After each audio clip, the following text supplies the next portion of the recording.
Hello, and welcome to the beginning Photoshop class. Today we'll be creating something like this, a surrealist composition based on creativity is the currency for the 21st century. I'll be showing you how to Photoshop files, blend images, shapes and creatures, create clipping masks, and layer masks as well as some other fun things while exploring the totality of Photoshop format. So let's begin. First, you'll want to open Photoshop on your dock. I have Creative Cloud 2017.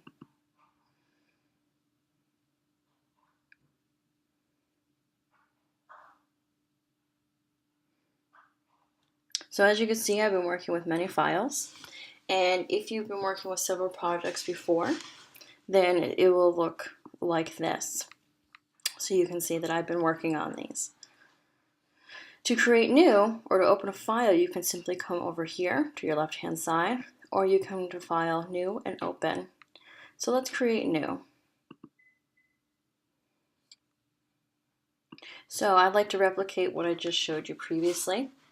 And we're going to be changing a few things over here. They already have templates set up over here, which you can do, but I think it's in good practice that you understand what these things mean for the details. So when we're working with Photoshop, I like to always work in inches. That could be a preference, but inches is easiest for me to read. And then I want to put in 17 by 11 because I want to make sure my orientation stays horizontal. And I can make sure I click that button so it will do that. If you'd like it vertical, you can simply do that and you can see the 11 and the 17 switched. Resolution. If this was going to be a printed piece, which most of my files are printed based, so I will keep the resolution at a minimum of 300. This is a great resolution to have when printing. 72 dpi, which is dots per inches. That will be more for a web-based format. Again, making sure that this is pixels inches. Color mode down here, we do not want RGB, which equals red, green, and blue. That is, again, for the web. And what that offers is brighter base colors that when printing with a 4-color process, such as CMYK, cannot offer. So you want to make sure you're in the right color mode as well, so the color can be as close to possible as you've created. CMYK equals cyan, magenta, yellow, and black. And then the background color, that could be a preference. I usually just stick with white since it's the classic. And then we can create. So here is the general setup for Photoshop, in which you can change this, but this is the classical setup, which you can add more over here, take away different tools. But again, you want to get comfortable with the main setup of it all. Over here we have our main tools for Photoshop. Some of these we'll be utilizing today, of course. Over here in the right-hand section, we have our panels. And the layers panel is quite popular for controlling how objects sit on top of each other. And plus over here, I'll show you some of these as well. Up here we have options, which you'll notice when I switch these tools that they're changing because all tools offer different options. So that's great if you want extra information. It's all right there. And then we have our main menu up here. So Photoshop CC, File, Edit, Image, they all offer much more detailed and experimental and fun processes for your piece. So let's begin. So when I want to open a new file, there are several ways I can do that. I can come to File, Open. I can do on a Mac, Command O. That's up to you. I like to do as many hotkeys as possible and get my students used to hotkeys and/or shortcuts to have them be able to keep up with the speed of the industry. So I'm going to do Command O for open. Now I've already stored all my files into one place, which is great to do that instead of just searching around in multiple folders. So you can, if you remember from the beginning, here's a tiny example of it. a quick look here, I have this textured image and this image, and I blended these two images together. With here, I've selected the clownfish and the tankfish from a different file as well. And this is another image that I encapsulated into a flower shape. I've also put an image behind this type and filled a selection with color and gradient, as well as multiply these images of the pencils and the brushes that you'll recognize from your programs. So let's begin by learning how to blend two images together. I will take my money texture background, and this is fine. I've saved this as a PDF because this was really an illustrative file. And you can see my mode is CMYK, which is great. My resolution is high.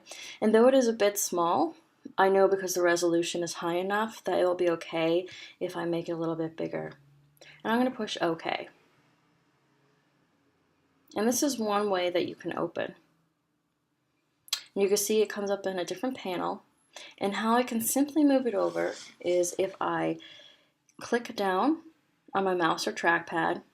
I do not let go of this. I hover over here, making sure this is highlighted. And then before I let go, I drop it in place. And there we go. Again, you can see it is a little bit smaller, but I'm going to show you how to make the image bigger so that it can take up the whole space. So you can come up to Edit in your menu up here, and then Transform. Now you can work with one of these for a little bit, like if you wanted to rotate or flip horizontally, but you actually want to go to Free Transform, which hotkey on a Mac is Command T. And you can see it has this bounding box. Now there's a couple things to here. You never want to really grab from the center. You always want to try to grab from the ends. And with this, you always want to hold down Shift on the keyboard. And this will keep it in proportion. If not, the image can get skewed and look wonky. Now that could be the purpose behind the project, perhaps, but again, to make it in a nice proportion so nothing looks skewed or off place, you want to hold down Shift and you want to click and drag out. Okay? And you can come back here and you can move this to where you'd like it. So this looks good to me. I like this composition. And I'm just going to put Enter or Return on my keyboard. So there is my first image. So don't worry about the background. You can delete this or you can hide it. So I'm going to actually hide this layer so you can see the white background again. And all you have to do is click this little eyeball and that hides that. Now I don't really need this layer anymore because I have another layer on here. Photoshop has to work with at least one layer. That's why those start off with the background. And so you can start to understand that it's this paper type of feel. But I don't need that anymore. So I'm going to unlock it by just simply clicking on it. And then I'm going to click and drag this down to the trash can. So now the natural background of Photoshop is this checkered pattern. And this is sort of where we get the understanding of DPI, dots per inches. So each one of these can be a little block of color. To come back to the image and to make it look full screen again, you can either come down here to the magnifying glass and zoom out, or you can simply do Command minus and zoom it out like this, or Command 0 and have a full screen. Okay? I'm going to come back up to my Move tool, which I call my safety zone. And then I'm going to come back over here to my layer 1 and click on the eyeball. Now it's very important to make sure that you know and that your students know how important it is to label your layers. They could be the only designer on this piece or there could be multiple designers. So then knowing what layer they're actually talking about, especially when it's this small, is very important. So I'm just going to name this money texture because that was the original name of the file. And all I did there was I just simply clicked on layer 1, maybe double clicked, it highlighted in blue, and I typed that out, and then I just clicked off of it and it stayed there.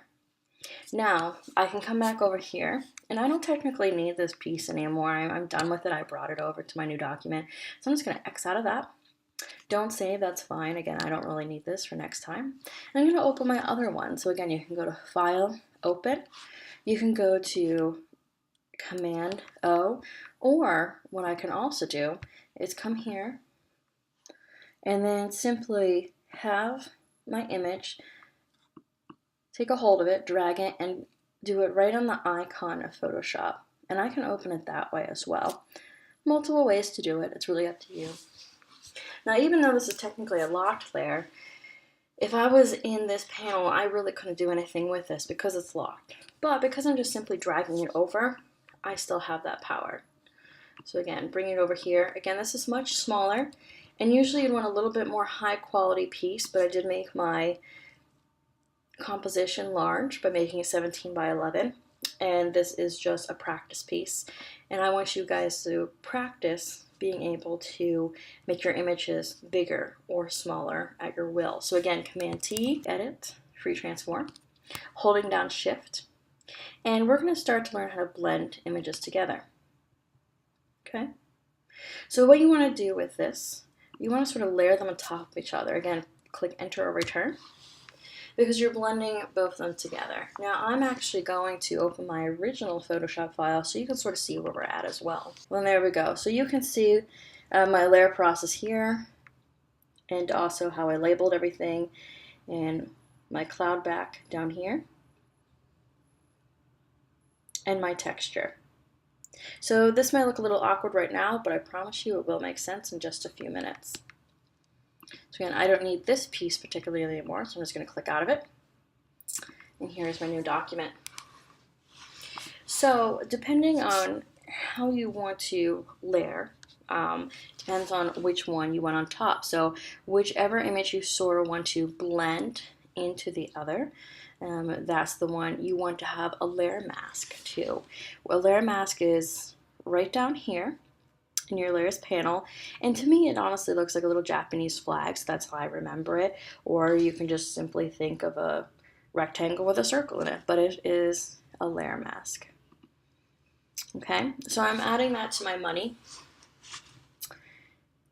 And what this does, you can work with an image on this layer mask and not the actual image.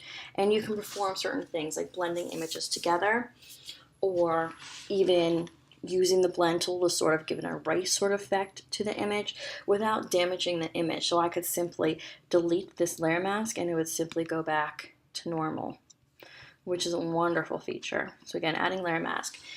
There's a couple ways you can approach this. First thing you have to know is that Photoshop, the default is always black and white together. That's how it always starts. And that's how a layer mask works. So black, in this case, is negative. White is positive, where black takes away the image, fades it in, and white can bring it back. So let's say you don't like a certain type of blending method you did. You can easily go back and paint it in quotation marks, with white. So we went black because we want to see it dissolve into the background. Okay, I'm actually going to flip these so you can see that. I'm making sure I have white highlighted bars along this because that means it's selected. And the way I like to do it is working with my gradient, which is right here. You can also do it with the brush tool, which I'll show in a little bit.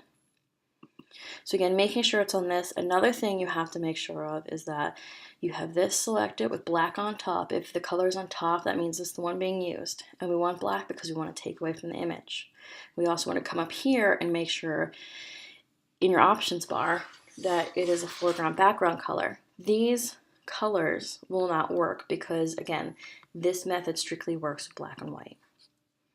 Okay, then all I have to do is click and drag. And you can see how that works. Now it takes a bit of experimentation, so I'm just going to go back one step because I don't really like that. So you can either go to white, or you can come up here to your histogram or your history, and you can come back one thing. Or you can come back a lot. It just depends on what you like to do. But all you have to do is do a step back. If, let's say, well, no, I actually really like that gradient pool, you can come back to here. And this is usually always in your panels. If not, you can find this under Window, History. Okay? So let's try to pull Again, make sure we're on the actual layer mask. Sometimes it will switch on you accidentally. And there we go. And you can see here that it's an actual true black to white gradient pool. But again, because it's on a layer mask, it reacts differently. Okay. So that was too much. So I'm going to go back one step again. And there we go. I actually really like that version. And as you can see here, it sort of looks very similar to this one that we have. So we're going to keep that. And again, I'm going to label this layer as cloud back. Now this would be a great point in showing your students that saving is very important. These programs can just crash for unknown reasons or for various reasons. Maybe it's just too big of a file and it's getting really sluggish. So you always want to be safe, and you want to save, I would say, at least every 15 minutes. So I'm going to come up here to File, Save As, Desktop, and I'm just going to say Create. Now right now it's PDF. I do not want this, so I'm going to come down here to my Format, and I'm going to push Photoshop. Why you do that is Photoshop still allows you to edit your files, where sometimes with JPEGs and PDFs you're unable to complete the editing process if you close out of the document and reopen it. So if you're still in the editing process, I always keep a PSD file, a native file, and then I keep an exported file such as a JPEG or PDF. You have your layers checked, which is usually default setting anyways, and then you push Save. That's okay there. And then you can see up here, it has now created a new section. So let's see what's next. We're going to select this clownfish and this tangfish and bring him on over. So again, I'm going to do Command O. I'm going to come up here to my conference files, and I'm going to select the clownfish. Holding down Shift, at least on a Mac, you can select two files. So I'm going to select both of those and then open. And again, you can see that they opened over here. Now, before I bring these files open, I do want to edit them. So I'm not going to bring them wholeheartedly over yet. I'm going to edit them in their own panel and then bring the finished part that I want over. So how I'm going to do this is that there's different ways to select an image. There is the classic pen tool, which we will learn later in the advanced class. But there's also selection tools and marquee tools.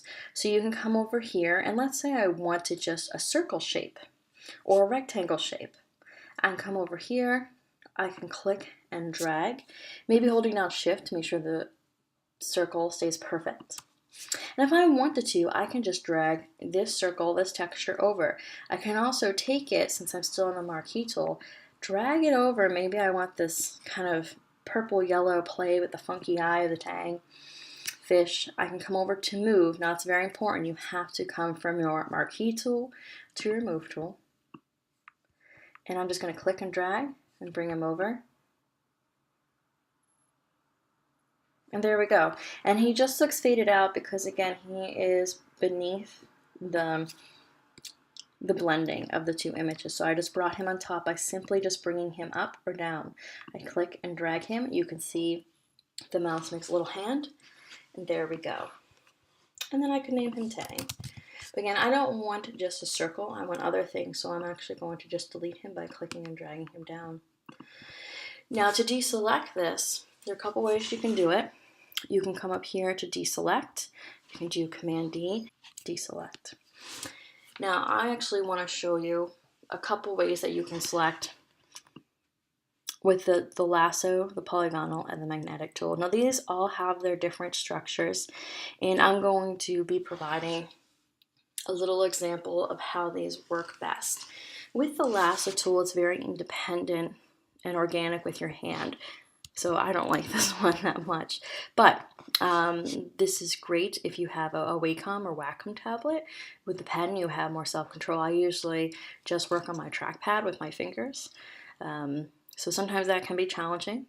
So I would just trace along with my fingers here.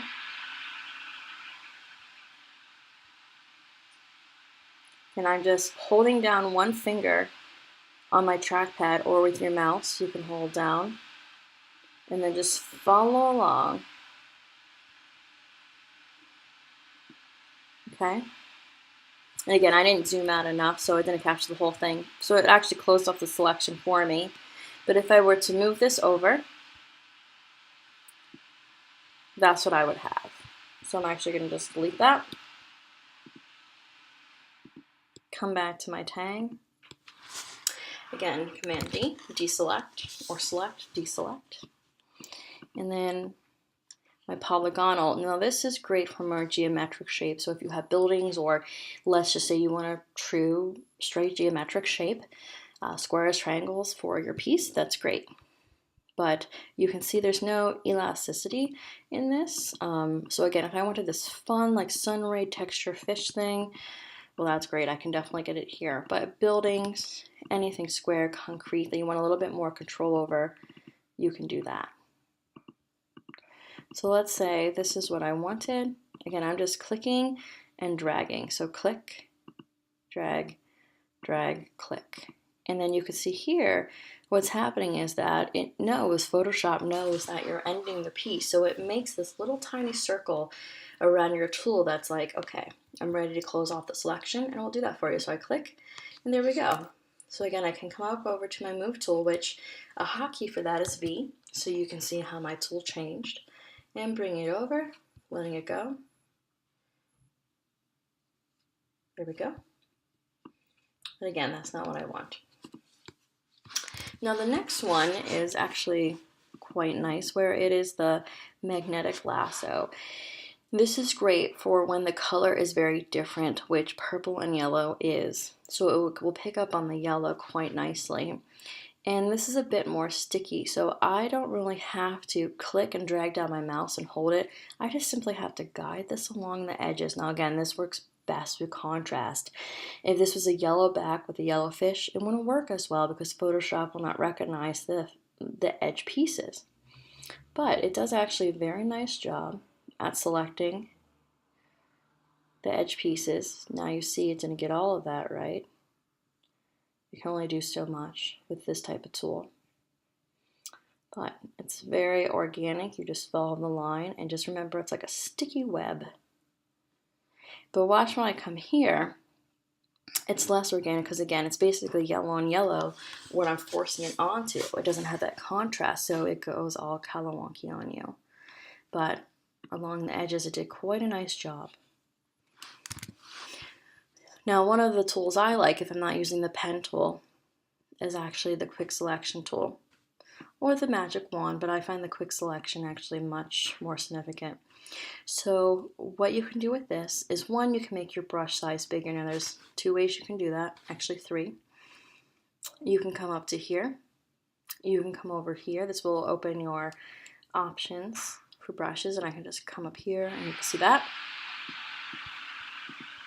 I can also just do the right bracket bar, and you can see it's getting bigger, and the left bracket bar will get it smaller. So what you want to do with this is that click and drag, and Photoshop will quickly pick up what is yellow. Now you can see it doesn't do the best of job. It didn't pick up all of that. My brush size is a little bit larger, so it could have that difficulty. Now what you can do here is, one, I can do my left bracket bar, and I can go down a little bit. Then I can hold down Option, so I can either come up here and make this negative, so I'm sucking in a little bit more to the yellow, or I can simply hold down Option, and you can see that went from a plus to a minus. You can see that changing there.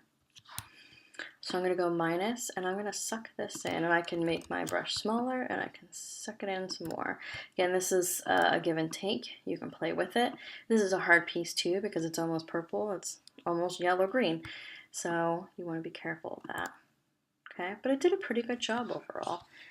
You can even come here and just make it a little bit closer if you like, and then again you can come back and play with it a little bit more. And I want to come over here to my mouthpiece.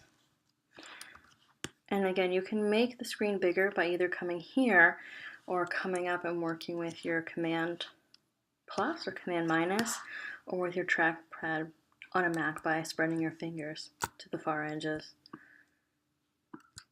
Okay.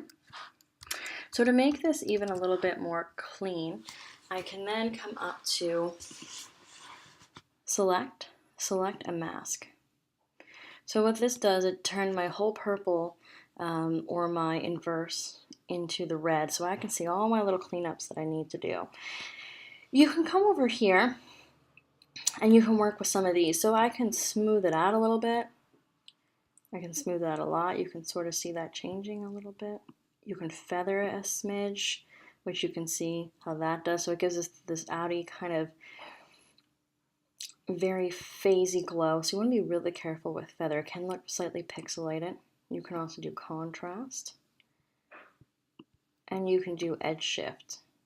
So you can make it really intense, or you can make it much closer. So I say edge shift is the best. Now again, this is not the best clip out. You can actually spend more time and get a much better result, but for today's sake, that is fine. We can click OK. Again, V or coming up to my move tool on my keyboard. I'm gonna hold this down and bring it over to here. And there we go. Again, I would spend more time cleaning up these edges for sure. I'm gonna do Command T, free transform, and I'm just gonna shrink him down a smidge. And move him over. And then click enter and name him Tang. I no longer need my Tang, so I'm just going to click out. I don't need to save him, that's fine. My clownfish, you can do the same thing. So let me show you what Magic Wand will do. So Magic Wand can be hard because you just do one click and you can hold down Shift and you can see how that got a plus, and it will start picking these up. And this is really great if it's one solid background color. Let's say this whole background color was a deep blue. Magic Wand is great for that. But when it has all these different contrasts to it, it's not so great. So that's why I like to keep it the quick selection tool.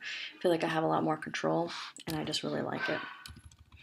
So I'll just come over to my right bracket, bring this up, and I'm clicking and dragging and letting quick selection pick that up, which it does quite rapidly.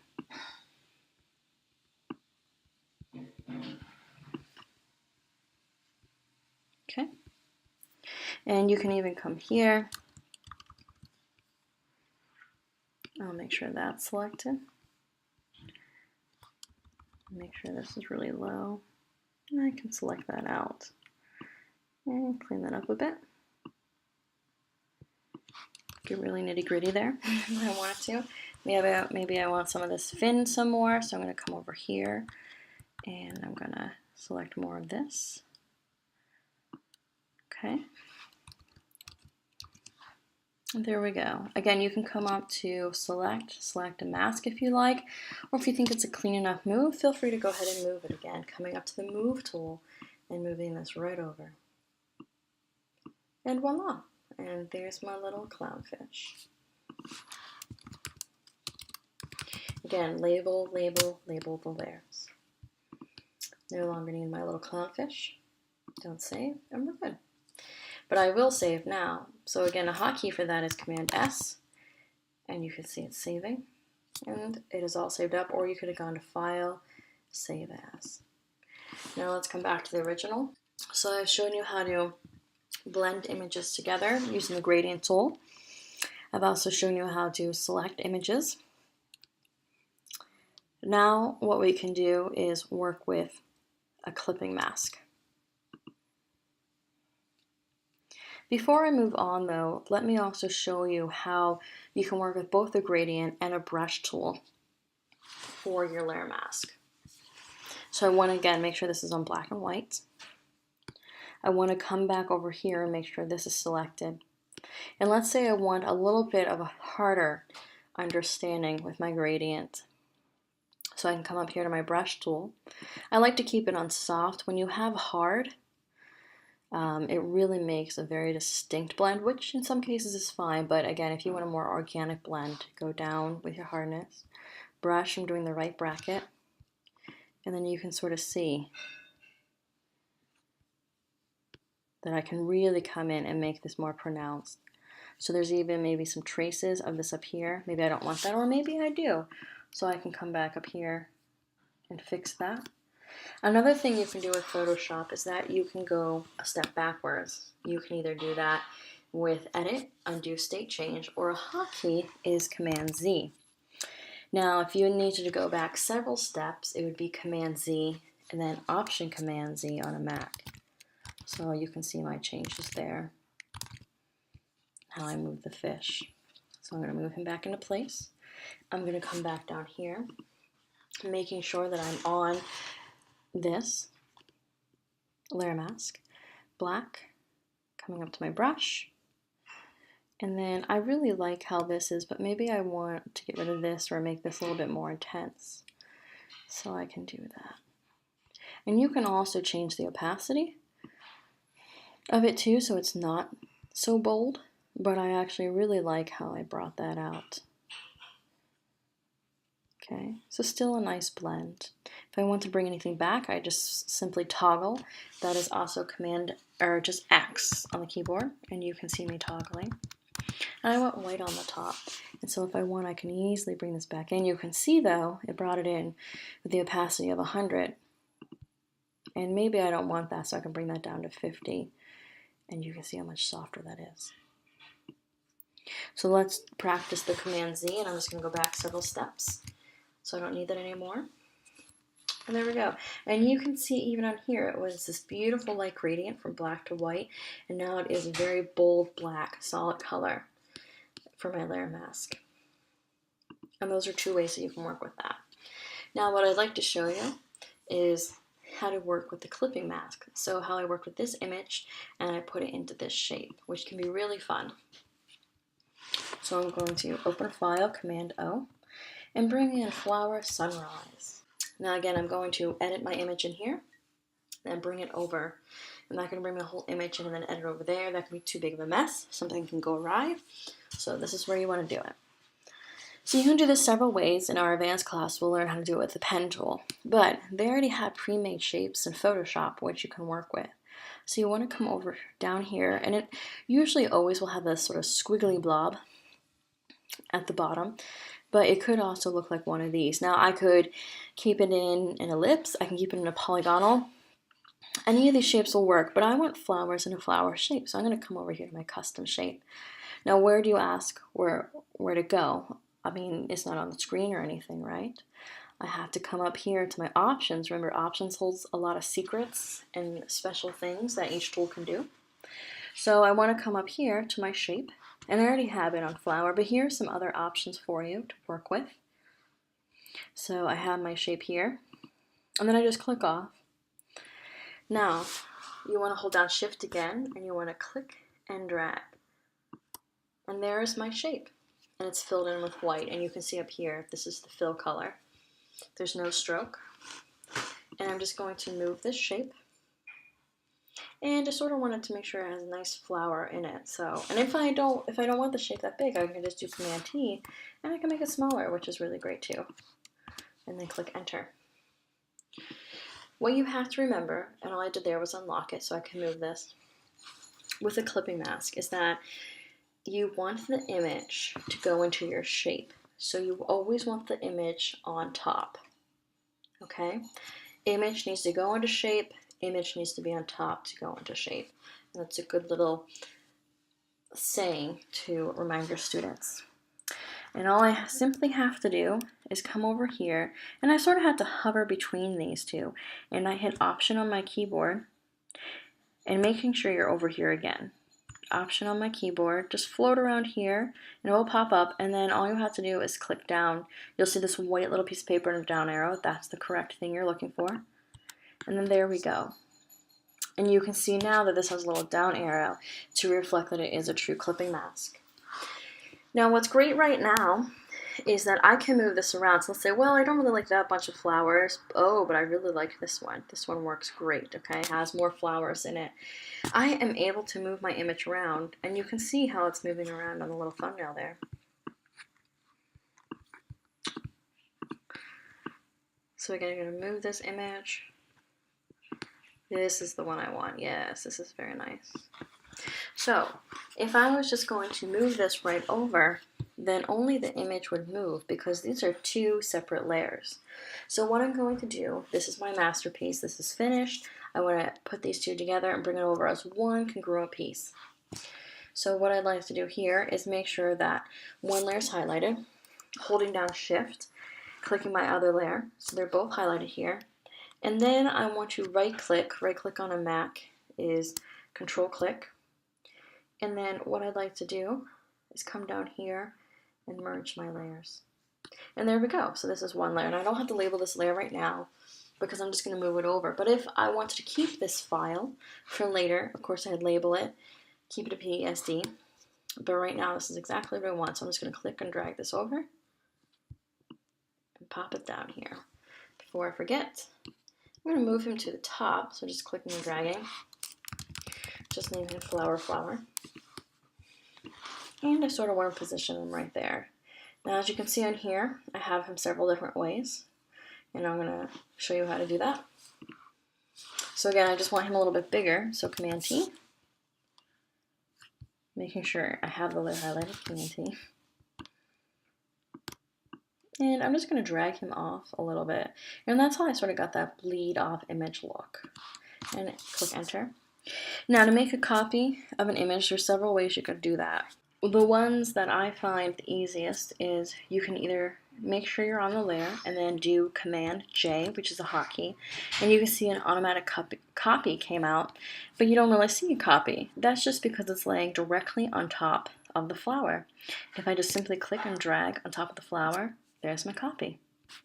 And I'm just going to free transform this little guy and have him floating off in the distance. Another way you can do that is that I can come down here and I can simply drag him on this icon, which represents a new layer. It looks like a little square with a corner folded, or I just say it's a folded piece of paper. And all you have to do is simply drag him down. And then again, he's just sitting right on top. So I just click and drag, and there he is. And maybe I want this one just slightly smaller. Now, as you can see, my layers are building up. Some files have 50 to 100 layers. It really just depends on how difficult the piece is. But a great habit to get into is organization of these layers. So right now, I can group these layers together, keep them in one tidy folder, and always open the folder to re-edit them, which I'm going to show you how to do now. So I have the top one highlighted, which is this guy over here. Hold down Shift, and then click on the original flower, and then right click again.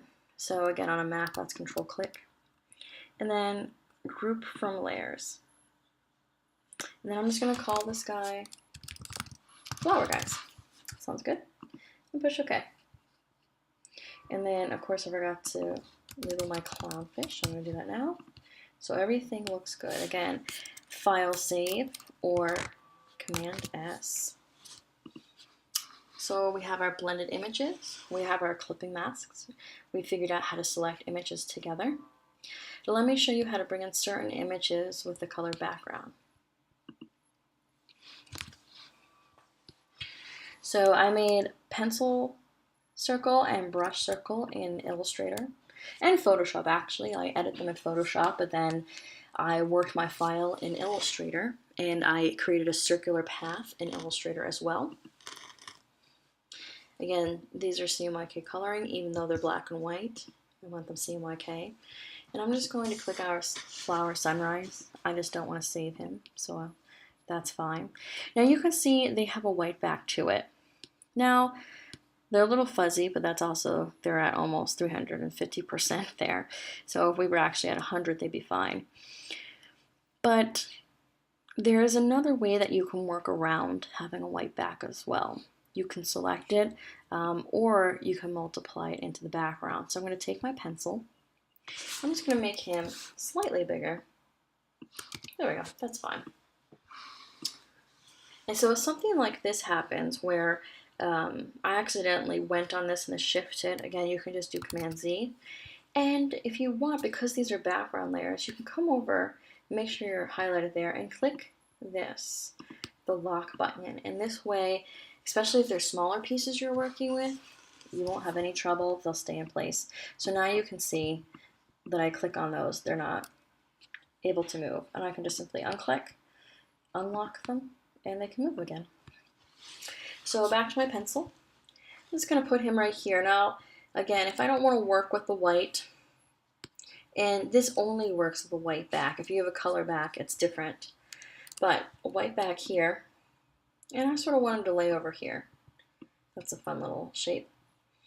I can come over right by my opacity to normal, and there's all these fun things you can work with. So let's just go to screen. You can have something like this. These are all different effects. It's all experimental, so they're all going to get different things. So overlay, you can see how that affects the fish and how it affects the original image. You do hard light, which just brings it back. Soft light, which fades it out. Difference is always fun. Very fun for high school students. But I want to actually do multiply. And so that will take away the white, having no effect whatsoever on the other pieces. And I don't really want the pencil to sit on top of the fish. I want him underneath. So all I have to do is one, name my layer, and spell it correctly, and then move it underneath the tang fish. And voila! And then Command 0 to sort of place it back. So there's my pencil. Getting rid of that. My brush, the same thing. Bring this over. Making him a little bit bigger with Command T, just slightly. Again, you don't want it to make him too much bigger if that's not his natural size, because it could pixelate, so you always want to watch out for that. And let's just put him back there. And again, I'm going to do brush circle. And then multiply. And you can work with all of these. They're very fun. You might find the one you want right off the bat. Others might take a little bit of time. Okay, again, Command S for save. Getting rid of my brush circle. And then we're almost done. So let me show you how to do the gradient. So I showed you before how you can come over here to the marquee tool and you can select things, just like we did with the tang. We brought over the elliptical purple background of the tang image. Well, you can also fill these things with color. Now, it's very important to understand that when I do this, it will put it on whatever layer is highlighted. So I want this on its own separate new layer. So all I have to do is come down here to, again, the new layer button. And then I'm just going to click and drag. Again, if he's on top, or the layer's on top, that means it's dominant, and nothing will sit on top of it. And I'm just going to put gradient bar. So I'm going to come over here, and I do want the rectangle marquee. Now you can do this too, but rectangle marquee you can have a little bit thicker. So I'm going to come here. This looks like a good size for that. And I can dump this with color. Now, if I wanted a single color, I would come under my gradient tool and I would come to my paint bucket and then choose a color by just simply double clicking on the black and moving these bars up and down and changing these. And if I push OK, I can do that. But I actually want to make it a gradient. So I'm going to come back here to my history and I'm going to come to right there. Push that back in with those double arrows. So I'm going to come back over here, hit my gradient, and I'm going to come up here. And these are just default gradients. Some of them are really nice, though, so I just like to work with them. So this is sort of like the Superman one, so I like to work with that one sometimes. And all I have to do is click and drag, and you can see the sort of sticky string, and I'm going to stop. Now, this can always change, so you can do something like this, and you can have dominant yellow, or this has the most rainbow-ish effect. Now, I don't have to just keep it like that. While I'm still selected, I can then do Command T and transform it. And I'm going to hold down Shift, but I'm going to do it a little bit more diagonally. And I'm going to move it over here and then shrink it down a little bit. So again, this is where you can maybe do it from the center or from the edges. But you can see my bar got smaller, so you want to be really careful about that. Okay, but again, this is just an experimental process with color, so it's not a true image right now. And then I just have to click Enter or Return, and then deselect, Command D, And then there's my gradient bar. So let's introduce you to type. So first, here's your type tool over here. And if I just sort of hover over and click, you can see that I can do horizontal type tool, vertical, and then I can do a mask tool as well. So I'm going to show you how to work with those. But then also, it looks like a T here, but when you want more specifics about this, you can come up to your option, or you can come over here to this A with a line. And the type tool is actually called a character. A character is just a single letter in the alphabet. So A, B, they're all characters of different typefaces. Here are your type choices. Now again, mine will be different from yours depending on what you have loaded. If you use any Google fonts, anything like that, that's all up to you. So again, if the typefaces are not 100% the same, do not worry. It just means you don't have the same typefaces as me, and that's fine. Now this one, I got off a type kit, which is part of Adobe. This is called a family. And so this isn't totally a super family. I would call this more of a regular family. A super family is, if you've ever looked at Helvetica and all their options, they have like light, bold, super regular, just a huge family of typefaces. But this is a very nice size. I would never try to pick anything that just has sort of one light or regular, which you can get off of some sites like DaFont.com or FontScore, which can be fun for a header purpose. But if you're looking for more of a process, you really want a bigger family. Now, normally you don't really work with type too much in Photoshop. That is a big no-no in the industry. But you know, for something just fun like this, where we're just sort of working with a header and a line, it is totally okay. But anything more than a few sentences, I would suggest learning InDesign and getting comfortable with that. You have a lot more options with your type and a lot more control. So over here, this is just the sizing of it. Over here, we're working with different options for how to work with type. So what this will be, this is leading, so the spaces between the lines of type. This is tracking, which is the spaces between the letters. And this is kerning, the spaces between one letter. And then we can do bold, italic, all caps, small caps, superscripts, which you can get over here as well.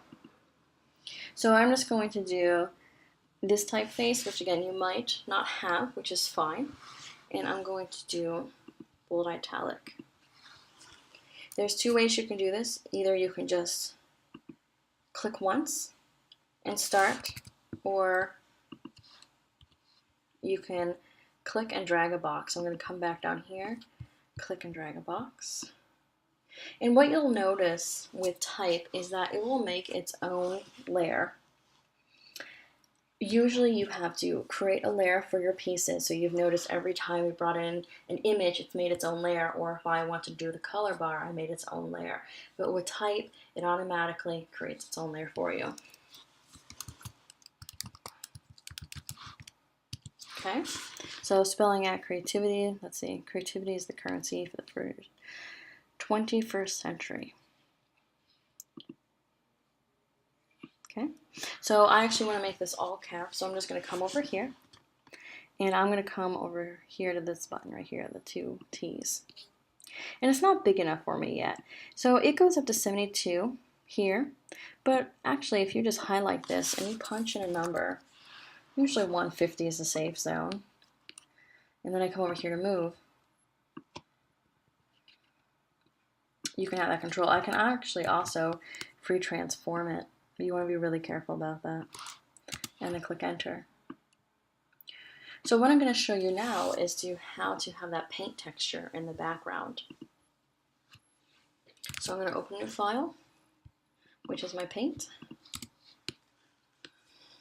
And then this one I'm actually going to bring in because I have my typeset over here already. So again, this is slightly too small for this purpose. I'm going to make it larger. And just like we did with the flowers and flowers combination, so instead of being an image, this is just words, and they're still editable, so we have to watch out for that, but we'll be able to work with that in a minute. I want the image to go into the shape, which is technically the type in this. So I have my image on top. I'm hovering over here in the corner. I'm holding down Option. And there we go. There's my clipping mask icon. And there we go. And again, the image goes into the shape, which right now is the type. And as long as I'm still on the shape, I can move this around. So maybe I like this composition the best of how the color runs. Or maybe I don't want that blue dot, so I can simply just slide this over. Now, this is still editable, the type. So if I come on the type, and let's say I wanted to just push create, I can do that. But I don't, I want the whole word. So I'm just gonna go back and type it out again. And there we go. And so again, we want to do it a little bit differently this time. First, we don't want the type to be editable anymore because I want one shape by itself, okay? So I'm actually going to right click on the Mac, or just right click. So Mac again is Control click. And I'm going to actually rasterize my type, which no longer makes it editable, and now makes it a graphic. And I'm going to click. There we go. Okay? So now this is technically a shape. You can see that the T is gone. And now what I can do is select both of them. So I already have one layer selected, holding down Shift, selecting another, and then Control click. And I'm going to scroll down here and merge my layers. And it's renamed itself to layer 1, so you just want to put creativity. Okay. And then there we go. And maybe I want to move my clownfish a little bit for composition purposes, so maybe I'll bring him up, and I'll bring up my brush circle as well. There we go. And then all I have to do to finish off is the currency for the 21st century. And so again, coming back over here. And I'm actually going to create a new block of type for this because again, this is a shape now. So I'm just going to make my box by clicking and dragging. And if this looks strange to you, if you're like, well, I'm typing but nothing's coming out, it's because the type was so big then and this box is so small that you won't be able to see it. So that was a good catch. So I'm actually just going to delete this one. But you can see that it actually did pick that up. Yep. So I'm going to come back to my type. I have my box. Now before I even start typing, I'm going to come over here and make this maybe like a 36, and then I can always bump it up. Okay. And remember, I still have it on here too, so I can change it very easily.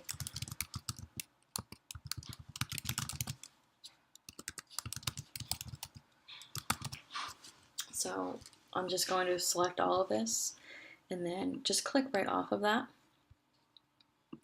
And then I'm actually going to just make this bold. Now I do want currency big, so I'm going to come back over there, just select currency, make that all caps. And I want 21st to be a superscript. I want it to float above, so I'm going to come here with the T and the little 1.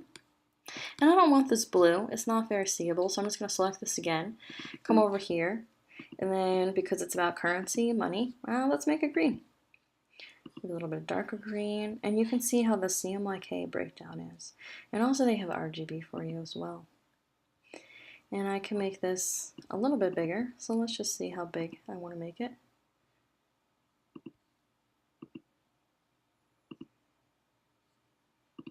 Now something like this could happen. This is where you can just drag this box out a little bit and then push that. Okay. There is also spell check on here, so you have to make sure your type is highlighted. Oh, spell check. So there is spell check on here. If you go under edit, check spelling. Okay, we can just change that. And spell check is complete, which is great. And then I would have done the same thing with creativity before I saved it. Now again, my tangfish is in my way, so I'm actually going to bring this baby up all the way to the top. And now I can actually move it. Maybe I want it a little bit closer. Or maybe I want to move it down and then move creativity down a little bit. There we go. So technically this is actually the leading if these were of the same block type. So there we go. This was the original piece we started off with that I created for you. And now you've learned everything I've just created. So again, we have the blending of two images. We have selection with the fish. We have working with panel layer options with multiply. We have clipping mask where we put an image or type into an image. Working with our selection or our marquee tools to add blocks of color, and working with the type tool and learning that. I hope you enjoyed your time with me. If you have any more questions, feel free to email me at shannon.mccarthy@eku.edu. Thank you for your time.